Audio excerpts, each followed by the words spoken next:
Yan po, magandang araw po. Malas Moto po. Bali, nag-install po tayo ng original Piaya horn. Saka ng XCL Supra. 60 watts po ito. Dito po sa Honda Click version 3. Kay Sir Carlo, galing po ng Imus po. Sige sir, patayin mo muna yung mini driving light. Passing light sir. Yan.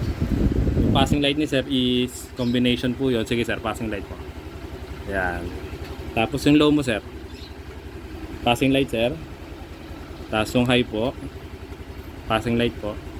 Patay po yung mini driving light. Busina sir. Tapos yung rapid. Horn selector po, dual horn setup. Lipat po natin sa loud horn. Yan po yung Piaya horn. Tapos isa pa sir, yung madiin sir. Yun, maraming salamat po. Bali 60 days warranty replacement sa lahat ng item. 1 year warranty sa buong harness po. Sir Carlo, thank you po. Thank you po. Moto po.